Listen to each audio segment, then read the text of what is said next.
قبیلہ آباد تھا۔ اس قبیلے کا سردار سلطنت کی طرف گیا۔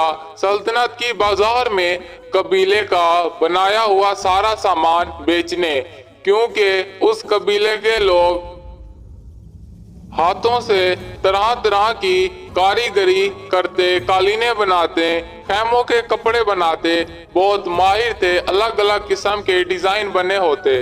سردار کے ساتھ چند سپاہی جاتے اور سارا کا سارا مال بازار میں بک جاتا۔ بازار میں سردار کی ایک لڑکی سے ملاقات ہوئی۔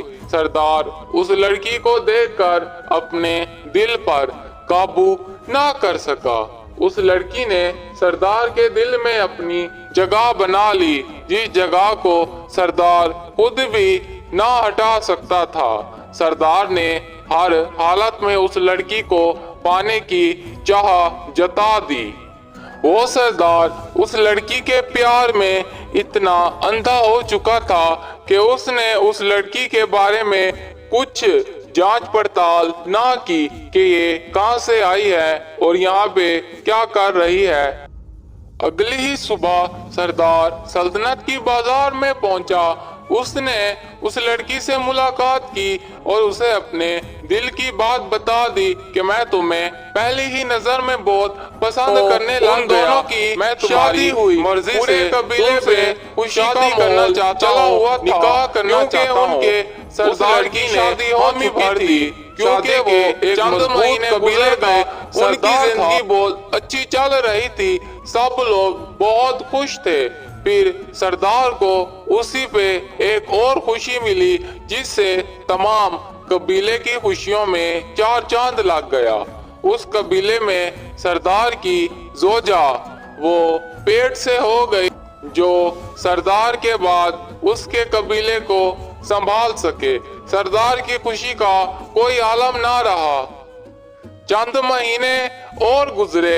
سردار کا ایک معصوم سا بچہ پیدا ہوا، ننھی سی جان، جسے دیکھ کر تمام لوگ بہت خوش ہو رہے تھے۔ سب ہنسی خوشی قبیلے میں زندگی بسر کر رہے تھے۔ قبیلے کے حالات پہلے سے بھی زیادہ اچھے ہو چکے تھے۔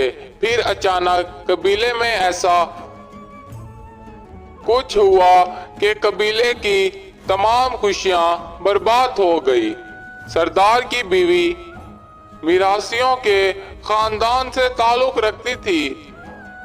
سردار کی بیوی کا صبر کا باندھ ٹوٹنے لگ گیا، کیونکہ تمام زندگی تو اس نے قبیلوں میں، صحراؤں میں، سلطنت میں لوگوں کو خوش کرنے کے لیے رقص کیا، مگر سردار اس کی اس بات سے انجان تھا اور اس نے کبھی بھی سردار کو اس بات کا پتہ نہ چلنے دیا۔ وہ سردار کے ساتھ بیٹھی تھی۔ اس نے سردار سے کہا کہ میرا سلطنت کی بازار جانے کا بہت دل کر رہا ہے۔ مجھے 1 سال ہو گیا ہے میں اس سلطنت سے ایسی دور ہوئی کہ ابھی تک نہ جا سکی۔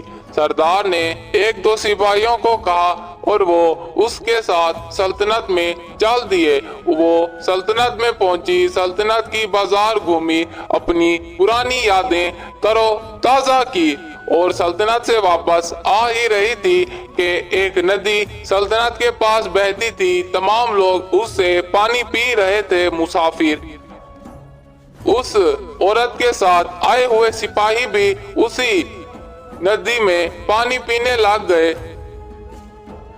وہاں پر کچھ لوگ کھڑے تھے جو اس عورت کو جانتے تھے، اس کے کچھ نہ کچھ لگتے تھے۔ وہ عورت کے پاس آئے اور کہا کہ اب کیا کر رہی ہو تم؟ ناچنا گانا تو تمہارا ہمیں بچپن سے ہی بہت پسند تھا۔ اگر پھر سے ایک ویسی رات مل جائے تو مزہ ہی آ جائے۔ وہ ادھر ادھر دیکھنے لگ گئی، بوکھلا گئی اپنی پرانی حقیقت کو دیکھ کر۔ تب بھی اس عورت نے چلانا شروع کر دیا کہ بچاؤ بچاؤ، یہ میری عزت لوٹ رہے ہیں۔